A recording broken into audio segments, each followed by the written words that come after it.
Unaweza kwenda kumhijia mama yako kama katangulia mbele ya haki, au baba yako mzazi, au kaka yako au rafiki yako. Mtu yoyote unaweza kwenda kumhijia, babu yako, bibi yako. Mwenyezi Mungu atujalie tukazuru Baitullahil Haram pamoja na Masjidun Nabawi Sharif. Maana duniani kuna misikiti mitatu, hii misikiti mitukufu sana. Kwanza msikiti wa Makka, ukiswali kama tulivyosema kipindi kimoja sawa sawa na swala 100,000 Sheikh. Halafu msikiti wa Masjidul Aqsa, ule msikiti wa wazee wa zamani ulikuwa wanaita Baitul Muqaddas au Baitul Maqdis, ule msikiti ambao uko kule Palestina. Msikiti ule ambao mtume alikwenda akawaswalisha manabii pale, kisha akaenda safari yake mbinguni.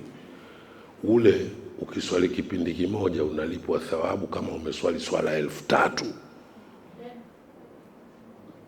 Na Masjidun Nabawi Sharifu mtakwenda kuona msikiti wa mtume mwenyewe.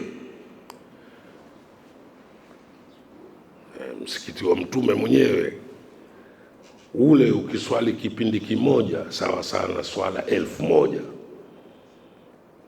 Hii ndio misikiti mikubwa mitatu duniani.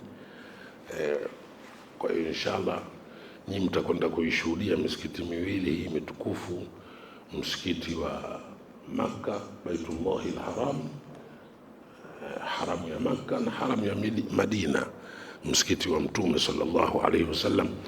Tena pale kuna neema moja, anasema ma baina baiti wa mimbari rawdatun min riyadhil janna, kutoka kwenye nyumba yangu mpaka kwenye mimbari yangu, hapo katikati ni kiwanja katika viwanja vya peponi Shekhi.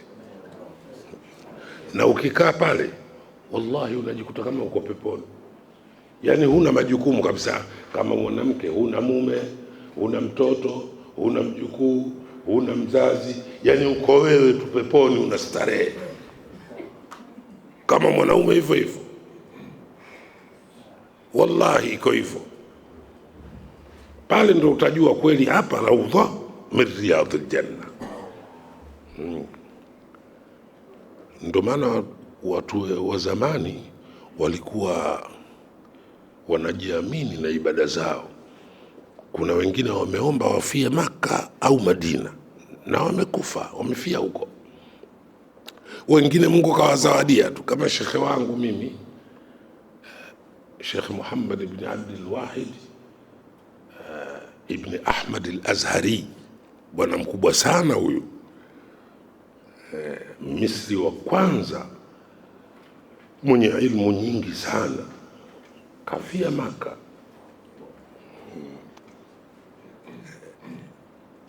Bwana mkubwa huyu alikuwa na ilmu za ajabu. Wewe ukitaja hadithi yoyote yeye anatabasamu tu, anakwambia hiyo sio hiyo, hiyo ndiyo. Ni wachache duniani wenye ilmu kubwa kama hiyo. Mwenyezi Mungu amrehemu yeye.